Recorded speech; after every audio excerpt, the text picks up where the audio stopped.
श्री महाप्रज्ञ गुरवे नमः। जिसके सांसों में रहता है शाश्वत शांति का स्पंदन, उस महाप्रज्ञ को वंदन, उस महाप्रज्ञ को वंदन। सत्य अहिंसा अनेकांत को अर्पित जिसका तन मन, उस महाप्रज्ञ को वंदन, उस महाप्रज्ञ को वंदन। जिसके सांसों में रहता है शाश्वत शांति का स्पंदन, उस महाप्रज्ञ को वंदन, उस महाप्रज्ञ को वंदन।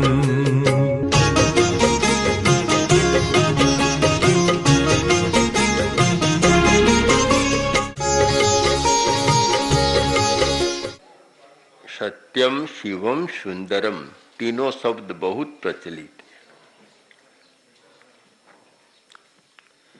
मनुष्य की कठिनाई है कि वह सत्य को समग्रता से जान नहीं सकता, और सत्य को जानने के लिए जो दृष्टि चाहिए वह भी प्राप्त नहीं है। केवल बाह्य दृष्टि से सत्य को नहीं जाना जा सकता, उसके लिए जो अंतर्दृष्टि चाहिए वह बहुत दुर्लभ है। शिव की पहचान भी कठिन है।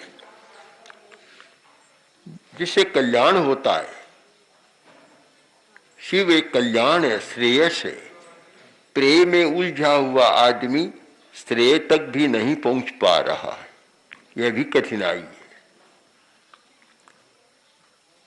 अंतिम शब्द है सुंदरम, उसकी खोज बहुत होती है। आदमी सुंदर रहना चाहता है, सुंदर दिखना चाहता है और सुंदर दिखाना भी चाहता है। सौंदर्य पर भी बहुत कुछ लिखा गया है,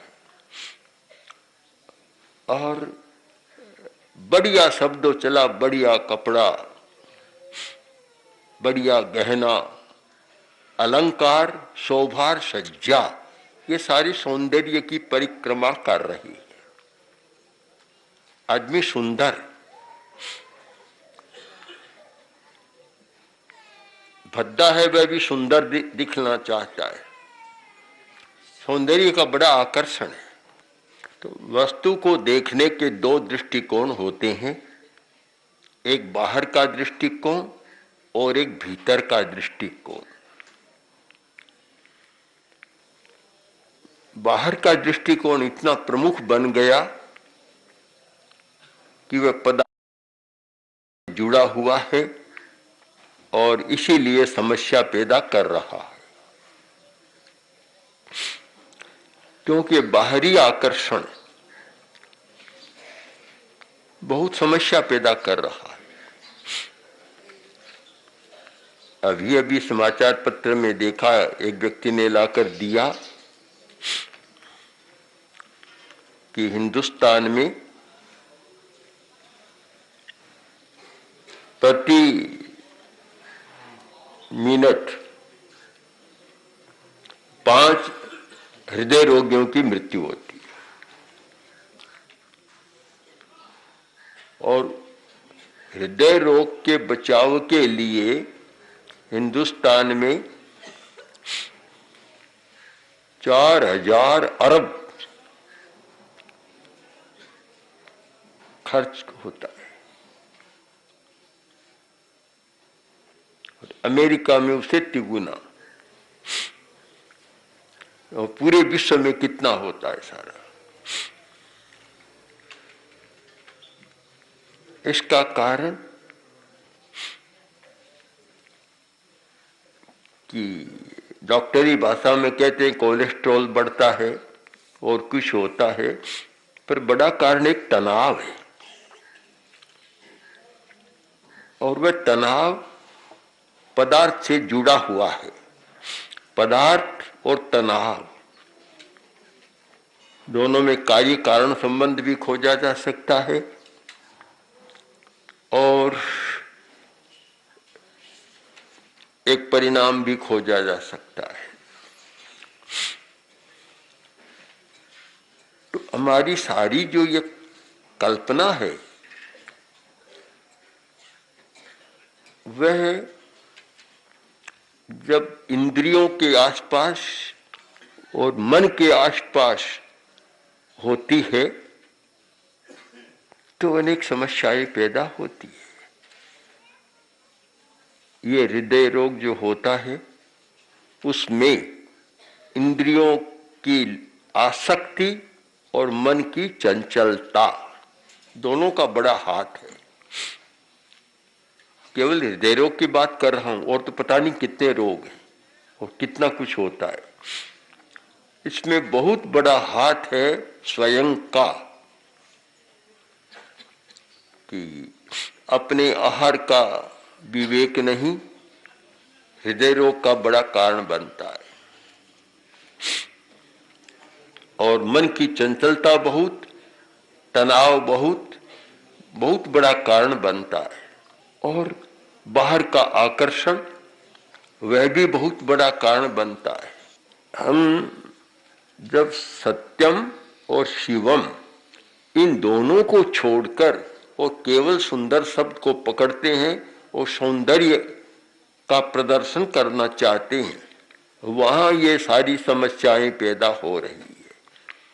अगर सत्यम और शिवम के साथ सौंदर्य की बात रहे तो शायद इतनी समस्या पैदा नहीं होती। वहां एक विवेक होता है कि ये जो सौंदर्य की बात है सत्य के साथ जुड़ी हुई है या नहीं, शिव के साथ जुड़ी हुई है या नहीं, तो वहां कुछ परिवर्तन आ जाएगा। इसे हम और समझने का प्रयत्न करें। आदमी अलंकृत रहना चाहता है। अलंकार, आभूषण, गहना, ये अनेक शब्द ऐसे चले हैं और काम भी चलता है। बहुत मांग रहती है अलंकार की, दुनिया भर में मांग रहती है, बड़ा विश्व व्यापार है ये। मुंबई में देखा, सूरत में देखा, जो हीरों का विशाल व्यापार वहां से चलता है। और बेल्जियम में उधर जाओ, बहुत बड़ा बड़ा व्यापार केंद्र विश्व में बने हुए हैं। किंतु जब तक हम सौंदर्य को आध्यात्मिकीकरण के साथ न जोड़ें तब तक एक समस्या है। हम जोड़ सकते हैं। कोई आदमी हाथ में गहना पहने, अथवा आजकल घड़ी भी एक गहना बन गई। एक व्यक्ति के हाथ में घड़ी थी, अभी कुछ दिन पहले उसने कहा कि मैं किसी को बताता नहीं, आपको बताता हूं कि ये 22 लाख की घड़ी। अब गहने से क्या कम है? मैंने कहा नहीं बताओ, अच्छा है बताओ तो और खतरा पैदा हो जाए। तो इसका हम एक दूसरा पहलू देखें, आध्यात्मिकीकरण। एक बहुत सुंदर पहलू आचार्य ने, सोमप्रभ आचार्य ने सामने रखा कि करे श्लाघ्य त्याग है शिरसि गुरुपाद प्रणमनम मुखे सत्या वाणी श्रुतमधिगतम च श्रवणयो हृदय स्वच्छा वृत्तिर विजयी भुजयो पौरुष महो बिनाप्यैश्वर्येण प्रकृति महताम मंडनमिदम। एक तो अलंकार वह व्यक्ति पहनता है जिसके पास धन होता है, और एक बिना धन के ही आदमी आभूषण से आभूषित हो जाता है, अलंकार से अलंकृत हो जाता है। वह दूसरा रास्ता, अध्यात्म का रास्ता, संयम का रास्ता। तो आचार्य ने कहा करे श्लाघ्य त्याग। हाथ का आभूषण है त्याग, दान देना। यह हाथ का आभूषण है। जो आदमी बहुत बढ़िया बढ़िया अंगूठी पहनता है और भी कुछ कड़ा सोने का भी पहन लेता है, किंतु कंजूस है, तो हाथ का आभूषण वास्तव में नहीं बना। और जो अपनी उंगलियों से अच्छा काम नहीं करता तो भी वह आभूषण नहीं बना। गुरु नानक यात्रा पर थे, बनारस गए और एक सेठ के आमंत्रण पर गई। ठहरना था, उसके घर नहीं ठहरे। भोजन करना था और सेठ के वहां से बहुत बढ़िया बढ़िया सामग्री भोजन की आई, नहीं खाई। और एक जिस घर में ठहरे थे साधारण आदमी था, वही भोजन करना स्वीकार कर लिया। सेठ को आक्रोश हुआ, पहुंचा कि आपने ये क्या किया, मेरे आमंत्रण पर आए, मेरे यहां नहीं ठहरे और मेरे यहां भोजन भी नहीं किया, अच्छा नहीं हुआ। तो गुरु नानक बोले कि तुम्हारा भोजन अच्छा नहीं लगा, तो मेरा भोजन अच्छा नहीं लगा, इसका भोजन अच्छा लगा। तुम्हारा हाथ लाओ, हाथ को दबाया तो जैसे रक्त निकलने लग गया कि देखो इस हाथ में पवित्रता नहीं है, इस हाथ में खून भी है, दूसरे का खून भी है इस हाथ। रोटी दबाओ तो रोटी में से निकलना है, उस घर की रोटी दबाओ तो बिल्कुल दूध की धारा छूट रही है, जैसी पवित्र हो रहा है। तो उन्होंने कहा कि बाहर में तो बहुत अच्छा लग रहा है, पर भीतर में ये अच्छा नहीं है, और वहां मैं भोजन कैसे करूं।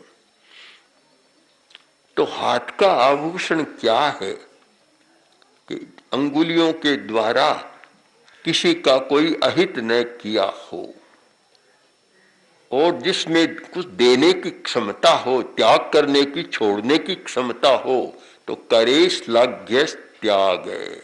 यह हाथ का आभूषण है। यह एक आभूषण का अध्यात्मीकरण। शिरसि गुरुपाद प्रणमनम। सिर का आभूषण क्या है? सिर के भी गहने होते हैं। चूड़ामणि प्राचीन काल में बहुत चलता था, चूड़ामणि। और मेवाड़ में हमने देखा कि जब महाराणा जी के पास जाते वे स्वयं भी यहाँ एक ऐसा पट्ट बांधते रत्नों का जटित। तो सिर के आभूषण मुकुट होता ही है, सिर के आभूषण है। तो क्या सिर का आभूषण क्या है कि शिरसि गुरु पाद प्रणमनम, गुरु के अथवा बड़ों के सामने सिर झुकाना, यह सिर का आभूषण है। जब किसी ने कहा कि मेरे पास आभूषण नहीं है, तो आचार्य ने कहा मैं तुम्हें आभूषण बता सकता हूं, और उससे भी बड़ी आभूषण है। यह है गुरुपाद प्रणमनम, मुख का आभूषण। मुखे सत्यावाणी, झूठ मत बोलो, सत्य बोलो, यह मुख का आभूषण है। श्रुतमधिगतम च श्रवणयो, लोग कानों में कुछ पहनते हैं, कुंडल बहुत पहनते थे। प्राचीन काल का खास आभूषण था कानों में कुंडल। आजकल तो वह नहीं रहा, पर पहले तो बहुत बढ़िया आभूषण, सबसे सर्वोत्तम कुंडल माना जाता था। तो कुंडल है आभूषण, स्वर्ण का कुंडल। कोई देवता भी प्रसन्न होता तो प्राचीन काल में कुंडल की जोड़ी देकर जाता था, इतना मान्य प्रतिष्ठित कुंडल होता था। तो कानों का आभूषण क्या है? क्या श्रवण है यो, श्रुतम, श्रुत को सुनो। श्रुत यानी ज्ञान की बात सुनो, अध्यात्म की बात सुनो, जीवन निर्माण की बात सुनो। यह कान का आभूषण है, कुंडल है। हृदय स्वच्छा वृत्ति, हृदय में हार होता है तो हृदय का क्या?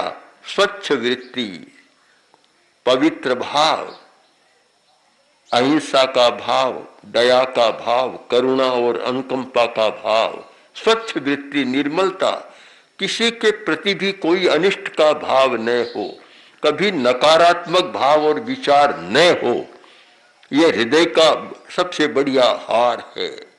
हार तो पहन लिया, उजला उजला मुक्ता हार या रत्नों का हार, और भीतर में ऐसा बुरा भाव चल रहा है कि कभी कभी तो वे हार के मोती भी अपने आप टूट जाते। इतना दबाव उन पर पड़ता है बुरे विचारों की रश्मियों का, ऊर्जा का, कि वे भी टूट जाते।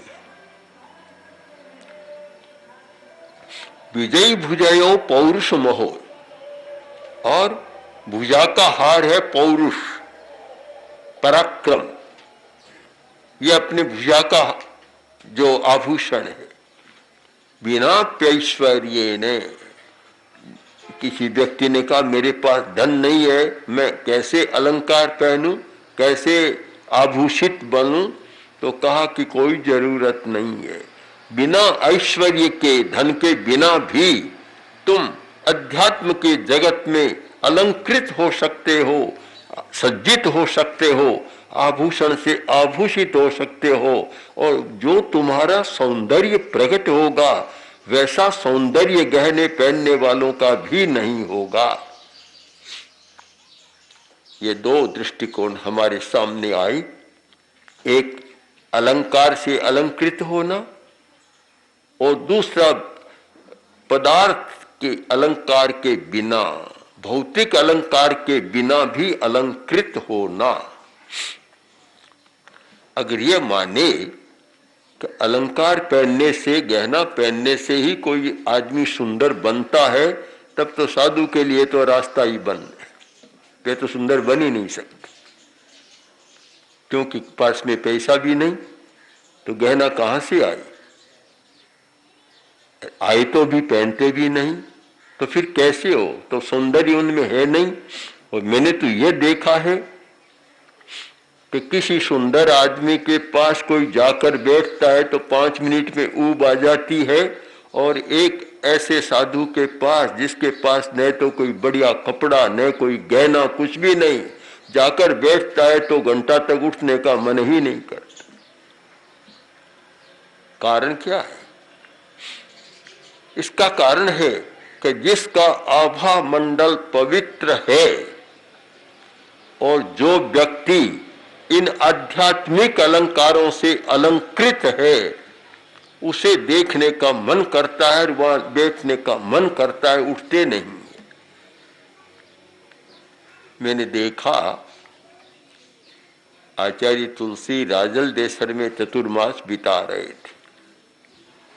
ये बात है विक्रम संवत 98 की, 1998 की बात, लगभग आज से 62 वर्ष पहले की बात। तो हम लोग उस नाहर की हवेली के ऊपर के कक्ष में बैठते थे, और वह हमारा पाठ चलता था। उस दौरान हमने देखा कि सामने एक मकान था, और वह कुछ बहनें धूप में घंटों तक बैठी रहती कि आचार्य श्री के दर्शन हो रहे। निकट नहीं थे, सामने की हवेली में, इतनी दूरी। हमने पूछा कि वहां धूप में घंटों तक बैठी रहती हो, गर्मी का मौसम है, यह आषाढ़ सावन भादवे का महीना, गर्मी का समय दोपहर का। बोले कि जब आचार्य श्री के दर्शन होते हैं पता ही नहीं चलता कि गर्मी है, धूप पता ही नहीं चलता। क्या सौंदर्य था! कोई बहुत गहने पहने हुए था क्या आचार्य श्री के? पास में कुछ भी नहीं था, और बहुत बढ़िया कपड़े भी नहीं थे, साधारण ये कपड़े थे। पर क्या था कि जिस व्यक्ति में अध्यात्म के गहने हैं और जिसका आभा मंडल सुसज्जित है, उस व्यक्ति को देखते देखते भी आदमी तृप्त नहीं होता, क्योंकि वे भीतर से इतने सुख के परमाणु निकलते हैं, इतने पवित्र परमाणु निकलते हैं कि वे दूसरे को भी आनंद से सराबोर कर देते हैं। तो हमें इस सच्चाई को समझना है, और सच्चाई यह है कि केवल बाहर को मत देखो, भीतर को देखना भी सीखो।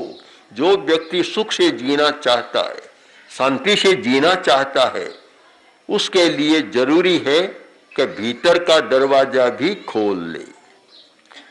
केवल बाहर की दुनिया में रहेगा तो अब गर्मी सामने आ रही है। यह राजस्थान की गर्मी, यह टीलों की रेत की गर्मी, और आदमी कि गर्मी में कैसे रहें। पुराने लोग तो यहाँ रहते थे, आज भी रहते हैं, किंतु जो बाहर चले गए वे कहते हैं कि हमारे बच्चे तो गर्मी में यहाँ आना ही नहीं चाहते। इसका कारण कि उन्हें भीतर का रास्ता नहीं समझाया गया। हम लोग रहते हैं, कभी नहीं कहते कि बहुत कष्ट हो रहा है, कुछ हो रहा है। बिना पंखे बैठते हैं, बिना पंखे सोते हैं, कोई समस्या भी नहीं होती। कारण कि भीतर में भी शीतलता है। हमारे शरीर में दोनों व्यवस्थाएं हैं। हमारे शरीर में गर्मी की भी व्यवस्था है, शीतलता की भी व्यवस्था है। जानने वाले जानते हैं कि हमारे जो श्वास की प्रणाली भी दोनों से जुड़ी हुई है।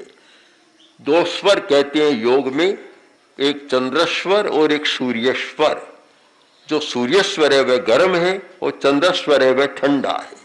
तो हमारे शरीर में पूरी व्यवस्था है। शायद बिजली न हो तो ऐसी तो आपका सब बंद हो सकता है, पर मनुष्य के पास वह निरंतर चालू है। गर्मी में ये ठंड कर सकता है। एक बार की बात है, आचार्य तुलसी, जब हमारा योग 6 वर्ष का कार्यक्रम था, 400 साधु साध्वियां भाग ले रहे थे, सैकड़ों साधक गृहस्थ भी भाग ले रहे थे, और वह प्रज्ञालोक का हाल भर गया। तब कुछ साधुओं ने प्रार्थना की, साधुओं ने भी की, आज गर्मी बहुत है, ध्यान नहीं हो सकेगा, तो आज को स्थगित कर दिया जाए। आचार्यवर ने मुझे कहा, बोलो क्या करना है? मैंने कहा स्थगित नहीं करेंगे, स्थगित नहीं करना है। मैंने कहा बैठ जाओ, एक बार बैठ जाओ, फिर देखेंगे। बैठ गए, सब प्रयोग कराना शुरू किया, और मैंने कहा 1 घंटा का हमारा कार्यक्रम है, और 1 घंटा तक दाएं स्वर को, सूर्य स्वर को बंद कर दो, इस नथुने को केवल बाएं नथुने से, चंद्र स्वर से श्वास लो, छोड़ो। बस यही आज प्रयोग करना है, और कोई प्रयोग, यही ध्यान का प्रयोग होगा। काम शुरू हो गया, 1 घंटा बीत गया, समय पूरा हुआ, और मैंने पूछा बोलो ध्यान में मन लगा या नहीं लगा? कहा तो बहुत बढ़िया हुआ। गर्मी कितनी लगी कि गर्मी का अनुभव भी नहीं, बिल्कुल अनुभव नहीं हुआ। कोई पंखा नहीं चला था, कोई वातानुकूल ऐसी भी नहीं था, कुछ भी नहीं था, फिर गर्मी क्यों नहीं लगी? कि हमारे शरीर में स्वयं व्यवस्था है। अगर हम इस सूर्य स्वर को बंद कर देते हैं तो फिर गर्मी अपने आप ठंड हो जाती है, गर्मी बदल जाती है। तो हम दोनों दृष्टियों को सामने रखें कि बाहर भी देखना है और भीतर भी देखना है। आचार्य सूत्र का एक बहुत महत्वपूर्ण सूक्त है कि जे अध्यत्थम जाने से बहिया जाने, ये बहिया जाने से अध्यत्थम जाने। जो भीतर को जानता है वह बाहर को जानता है, जो बाहर को जानता है वह भीतर को जानता है। हमारी कठिनाई क्या है कि केवल बाहर ही बाहर को जानते हैं, केवल पदार्थ जगत को जानते हैं, केवल वस्तु को जानते हैं, चेतना को नहीं जानते। इसीलिए बहुत सारी समस्याएं पैदा होती है। अगर हम बाहर और भीतर दोनों को जानने की विधि सीख लें, बाहर की विधि तो जानते हैं, भीतर को जानने की विधि सीख लें, तो शायद जीवन में कष्ट बहुत कम हो सकते हैं, बहुत कम संकट हो सकते हैं, दुख बहुत कम हो सकता है, और अपने भीतर से ही हम सुख को जनरेट कर सकते हैं। हमारे पास अपना जनरेटर है, सारी व्यवस्था हमारे पास है, उसको हम उत्पादन कर सकते हैं। हमारे भीतर बहुत बड़ा कारखाना है, उसको संचालित कर सकते हैं। इसलिए सुखी जीवन, शांतिमय जीवन जीने के लिए जरूरी है कि जो बाहर को जाने तो भीतर को भी जानना सीख जाए। ओम श्री महाप्रज्ञ गुरवे नमः। ओम श्री महाप्रज्ञ गुरवे नमः। ओम श्री महाप्रज्ञ गुरवे